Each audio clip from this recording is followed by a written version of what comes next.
You're about to do it, aren't you? You're going to grab a pen, crack open a fresh page in your new journal, and write down your New Year's resolutions. Maybe this year you'll finally lose 8 kgs, or you'll feel less stressed, or maybe, just maybe, you'll start that business that you've always been dreaming about. I'm Sushmita, but you can call me Sushi, and on this channel, I help you master your mind through yoga, and I'm here to tell you that the very act of writing down that big, beautiful, ambitious goal is probably the exact reason why you're going to fail. Now, I know that sounds harsh, but we all know that the average resolution gets thrown away in the trash by the end of January after some late start, some emotional drama, and just other things came up.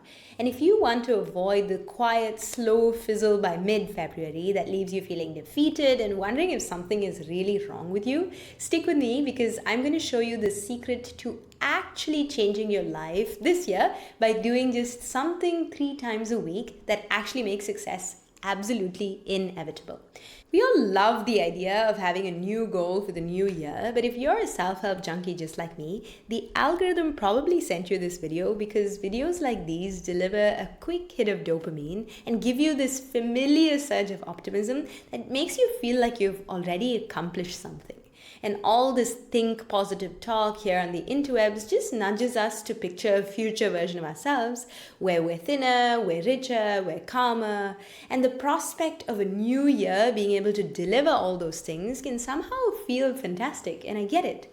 But that big shiny goal, that outcome that you so badly want, lives somewhere out there in the distant future. It's not relatable, it doesn't feel real, and that lose 8 kgs isn't an action that you can take today. It's a result that you get after months of consistent and disciplined effort. So I think it's safe for me to say that there's a gap between where you are right now, sprawled on the couch, consuming this motivational content, and that idealized future.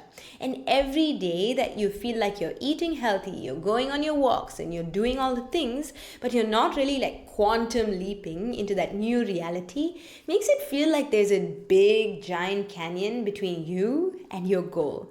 And my Vedanta teacher was telling me that this is a sure sign that we're operating from Rajas. Now, Rajas is a quality of mind. It's one of the 3 gunas. And it means that basically, unless there's a guarantee that we're going to get to our goal, we almost lose motivation to actually put in the effort. And if we see that the number on the scale is going down, then we get excited and we feel motivated.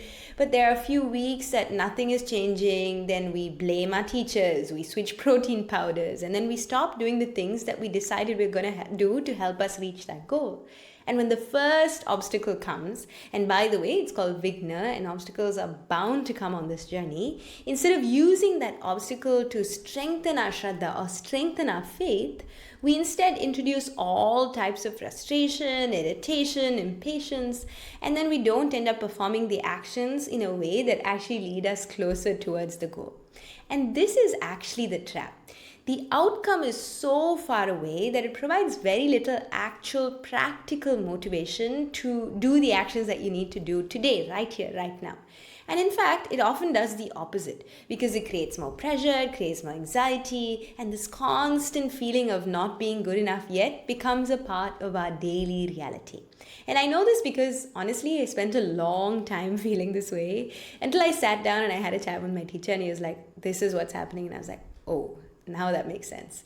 And there's a fascinating concept from Logotherapy. It's a school of psychotherapy founded by Viktor Frankl that perfectly describes this phenomenon, and it's called hyperintention. So basically, hyperintention is this excessive, anxious focus on the outcome rather than the present process that actually creates that outcome. So it's trying to force a result to happen, and we can become so obsessed with the destination that we forget how to even take the first step. And we're so focused on the success that we can't even do the work properly. And this is where most of us get stuck, most of us give up, and then we wait for the next January to come. and the cycle repeats itself. But there is a way out. And the secret is perfectly illustrated by a clever piece of technology that's designed to teach us meditation. So back in 2018, I was obsessed with optimizing every part of my life, in my routine and everything like that. And I was dabbling in different things. And I was trying to basically quiet my mind even back then. And I found this meditation device called the 𝐸𝐸 headband. Now, it's a brainwave headband that reads your brainwaves and gives you real-time feedback on your mental state and your meditation session. So basically, the idea is that it helps people learn how to meditate and find calm, and they have this app, and it's quite cool. You can check it out. So basically, the way it works is that you put this headband on and you hear the sound of a rainforest. Now, this is when you start and your mind is busy and it's distracted. Then the rainforest is also loud and stormy to mirror what's happening inside. Now, as you do the meditation with your earphones in and you guide your attention to your breath, your mind begins to calm down, and then that storm kind of quiets and you start to hear something else. You start to finally hear the gentle chirping of these birds. Now, the birds are kind of like the reward, and they are a direct audio signal that you found a moment of calm. And when you start at first, it kind of feels like magic because you can focus on your breath, you're breathing in and out, and you hear the birds, and then you're like, yay, I did it. But then something fascinating, but also kind of destructive happens. You think, oh my gosh, yes, the birds. I want more birds. The birds are nice, and it's not as jarring as the rainforest. So instead of focusing on your breath, you start trying to get more of those birds, and you start chasing this sound, and you start focusing on the outcome, which is the birds, instead of the practice, which is focusing on your breath that created those birds. And in that very moment, your mind is no longer calm because your attention is split, because it's striving, it's wanting, it's tense, you're now practicing hyper intention. And obviously, when you do this, instead of getting more birds, the birds don't come back. The storm is only the thing that you hear. And the harder you try and get the birds, the more elusive they become. It's only when you return your attention to simply focusing on the breath and you come back to the present moment and you stop trying to get them and you start focusing on the process of breathing itself that the birds come back. And I think this is the single most powerful metaphor that I've ever seen for New Year's resolutions and achievement and this kind of goal orientation. Because the birds are weight loss. The birds are standing on your hands. The birds are being able to do full primary series. The birds are finishing your novel. The birds are all these things that you want in life. They are the consequences of the practice, but they're not the actual goal. The actual thing that you need to focus on this new year isn't get the birds.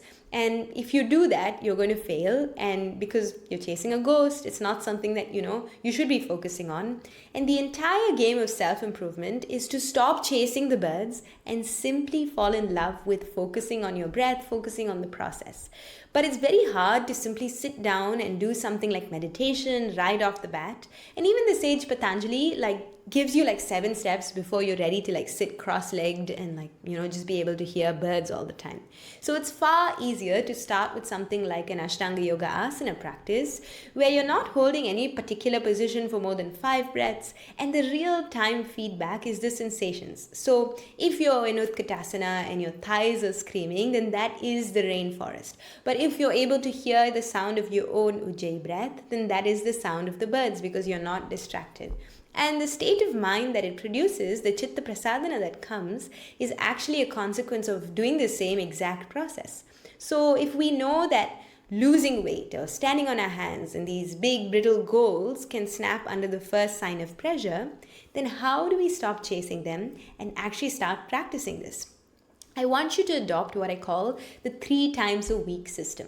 So that's it. That's the secret. Now, your New Year's resolution is not an outcome, but it's a simple, repeatable practice that you commit to doing just 3 times a week. Why 3? Because it's sustainable, because life happens, because you get sick, work gets crazy, your kids need you, whatever. The goal of working out or doing yoga 7 days a week is a recipe for disaster, and I don't want you to think that you're going to do it every single day, because if you miss one day, then you end up feeling like a failure and the whole thing just unravels. But 3 times a week is like almost manageable. You'll always be able to find 3 slots of 30 minutes each, even if your life is super busy. So, what is the 3-step blueprint for inevitable success?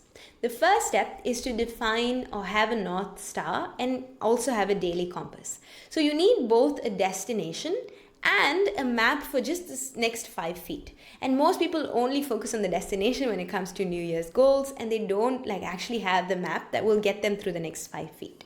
So your North Star, your big audacious goal, can be something like, okay, fine, you want to lose 8 kgs or you want to be calm. That's okay, write it down. You should have a way of acknowledging it and knowing what it is. But once you know that why, once you have that true North Star, just put it away. Don't worry about it. You're not going to look at it every day. You're going to look at your daily compass every day, because this is your practice. This is where you get hyper specific about what are the actions I'm going to take to make this goal happen. And this is creating what researchers call implementation intention. And instead of setting a vague goal like, oh yeah, I just need to do yoga more, it's setting something with absolute clarity. So what am I going to do? I'm going to wake up every day and do a 20-minute practice, maybe watch Sushi inside her program and follow it from my TV. When am I going to do it? I'm going to do it at 7 a.m. every day, right after I have my coffee. Where am I going to do it? I'm going to do it in my living room, where I've already rolled out my mat, I've cleaned it and put away everything so that I know where I'm going to practice. So you have to focus on making it super, super, super easy, because you can't rely on willpower in the morning. You just need to have a predefined system that will then do the work for you. So instead of tracking your weight, instead of looking at the number of this on the scale, all you need to do is track your sessions, track your consistency. Inside my program, I actually give you a printable consistency tracker where I can actually check how many times you're doing. You can do this simply, make a calendar and just put an X on every day that you complete your practice. And this isn't about chasing some score or having a consistency habit building thing. It's just having a visual record of your commitment to yourself. And it's tangible proof that you're the kind of person that kind of follows through on the things that you say you're going to do. Because for years, I was an expert at making resolutions. I'm such a Virgo, so I love making, perfect lists of things that I need to do. And even this January, I set myself a goal of having 1,000 subscribers by the end of the year. And I know that doesn't sound super hard, but trust me, it's really hard. And when I started off in Jan, I had this huge burst of energy. I hired an editor, I did a course, I had a designer, and I was putting so much effort into it. And then I began to worry because I wasn't getting a lot out of it. You guys weren't coming to my classes or booking calls or whatever. And the shift actually happened when I went to India and I went to my ashram. And I stayed there for a while and I couldn't post, although I'd batched a few things. And I threw out this goal of reaching 1,000 subs. And instead I replaced it with a simple system. I said to myself, I'm going to make 2 videos a week, and each video I'm just going to focus on one thing to improve or one thing to learn. And so when I did this, I some weeks I didn't post every single week. Some weeks I posted 3 times, some weeks I posted only once. But it didn't matter because I wasn't judging the output. I was just making sure that I was learning something and refining one skill each time that I made a video.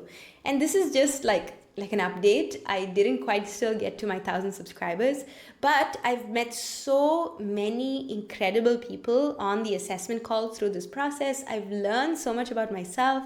I've overcome my fear of being on camera, and I've really found an incredible creative outlet through this entire process. So if you've been listening so far, then this is the year that you actually stop the cycle.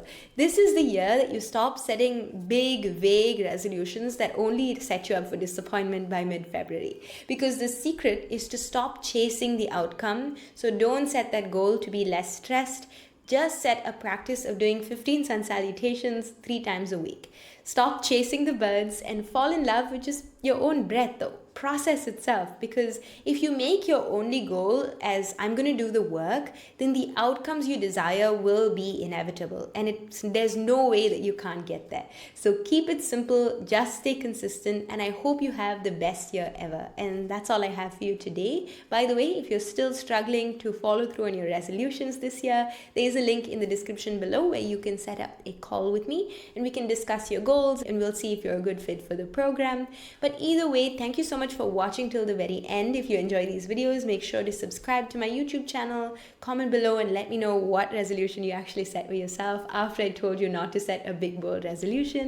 And if you have any questions or any video requests for me, make sure to comment that down below as well. As always, have a lovely day and a lovely year ahead. Thank you so much for watching, and I look forward to seeing you in the next one.